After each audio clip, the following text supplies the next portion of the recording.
En esta ocasión vamos a conversar sobre isquemia mesentérica.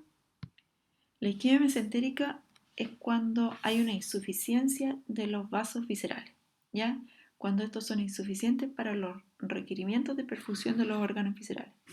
Puede ser aguda o crónica, ¿ya? La diferencia está en los 14 días. Dentro de la aguda tenemos la embólica, trombótica, no oclusiva y la trombosis venosa mesentérica.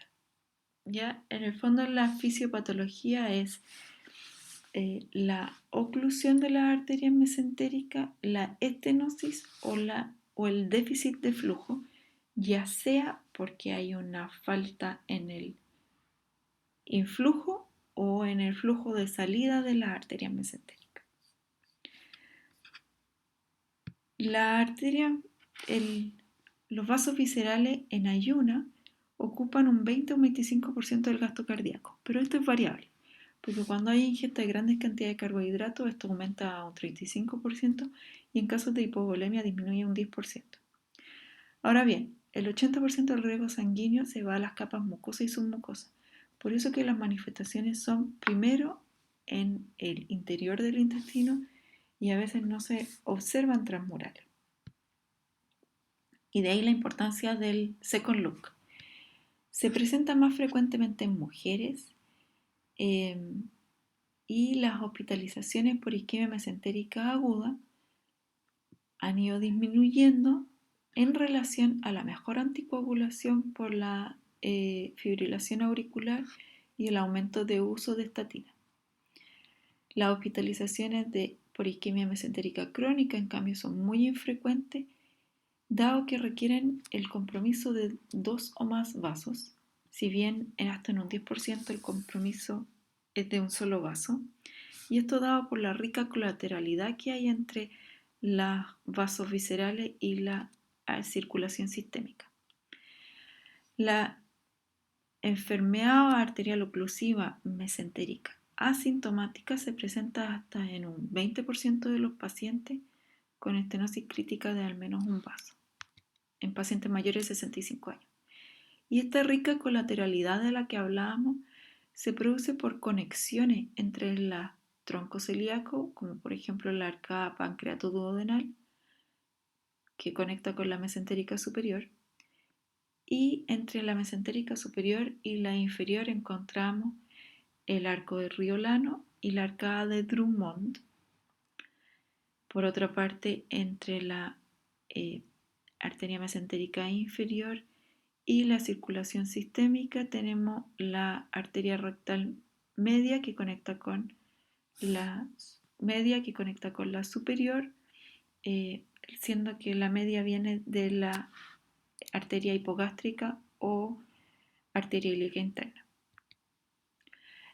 Como les señalaba, la isquemia mesentérica aguda puede ser embólica, trombótica, no oclusiva o venosa. La más frecuente es la embólica, que tiene hasta el 50% de los casos. Su origen es principalmente cardíaco por la fibrilación auricular, pero también puede ser valvular, como ejemplo de ello la endocarditis infecciosa, o aórtica por ateromatosis y trombosis de la aorta, ¿ya? Trombos que se originan en la aorta. Aquí la mortalidad es altísima, si bien es menor que la etiología trombótica, porque los émbolos ocluyen habitualmente la mesentérica superior por la morfología y la salida que tiene esta de la aorta, pero lo ocluyen varios centímetros después del origen. En cambio, en la trombótica, el sitio donde se ocluye es en el origen de la arteria, ¿ya? Y esto es lo que me provoca esta mortalidad de un 77%, porque el origen de la arteria es donde está es más prevalente la aterosclerosis, ¿ya? La etiología trombótica ocupa el 20 a 35% de los casos, pero con este manejo de la anticoagulación y los estilos de vida es más probable que esta relación vaya aumentando en la etiología trombótica. Aquí vemos dos ejemplos. Aquí se ve el trombo en la arteria mesentérica superior que está más allá del origen de alguna de las ramas. Y aquí vemos la trombótica en que tenemos la aterosclerosis en el origen de la mesentérica con los cambios en los vasos con necrosis de estos, neumatosis intestinal y gas en el mesenterio. Ya la isquemia no oclusiva y la venosa se presentan ambas en 5 a 15% de los casos. Y la no oclusiva en el fondo son casos de hipovolemia, de vasoconstricción por droga vasoactiva, de falta de inflow por la insuficiencia cardíaca o de hemodiálisis en que se produce una hipovolemia durante la hemodiálisis y falla en el outflow en que se produce una trombosis venosa mesentérica que en el 90% es secundaria a cuadros de hipercoagulabilidad, por ejemplo. Dentro de ellos están los síndromes mieloproliferativos o los trastornos de la coagulación, éstasis por la hipertensión portal o injurias venosas en el caso de la trombosis mesentérica venosa en el postoperatorio de cirugía abdominal. Vemos algunos ejemplos aquí en que tenemos infartos en el parénquima hepático en un paciente que posteriormente a la recuperación de su cuadro no presenta infartos de asas intestinales. Y aquí vemos la isquemia de origen venoso, la trombosis de un vaso venoso. La isquemia mesentérica aguda se caracteriza por 3 fases. ¿Ya? En el primero tenemos el síntoma cardinal, que es el dolor abdominal de inicio súbito, que es desproporcionado al examen físico, asociado a síntomas de vaciamiento rápido. ¿Ya? Después de esto, el paciente presenta un silencio abdominal y aparece el dolor de rebote, la peritonitis.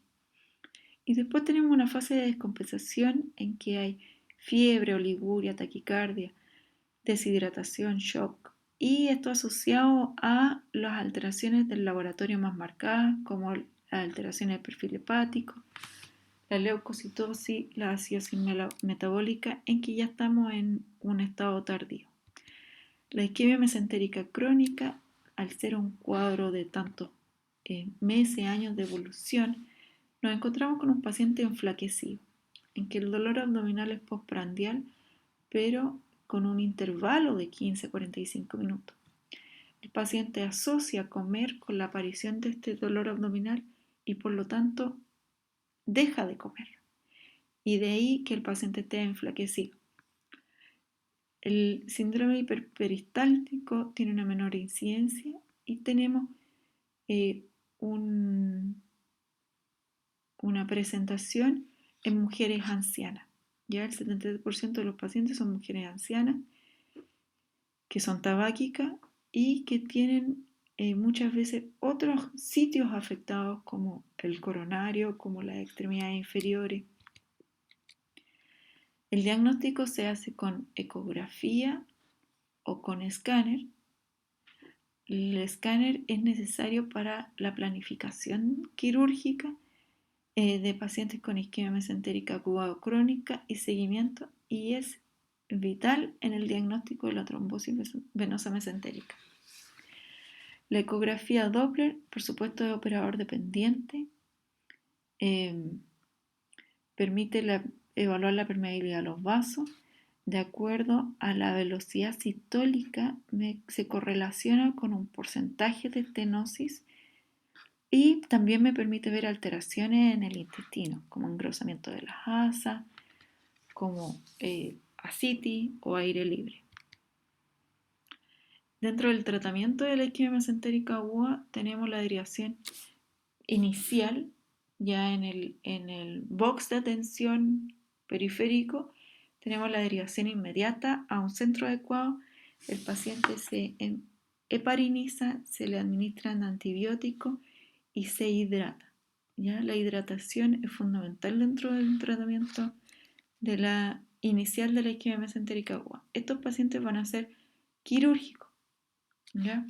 La cirugía puede ser endovascular o abierta. ¿Ya?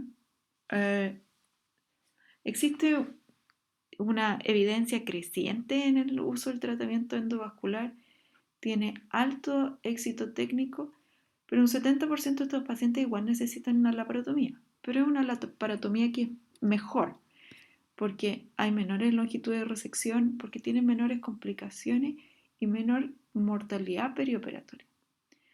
La cirugía abierta involucra una laparotomía en la que se evalúa la viabilidad y de acuerdo en un paciente que es viable se realiza la revascularización, que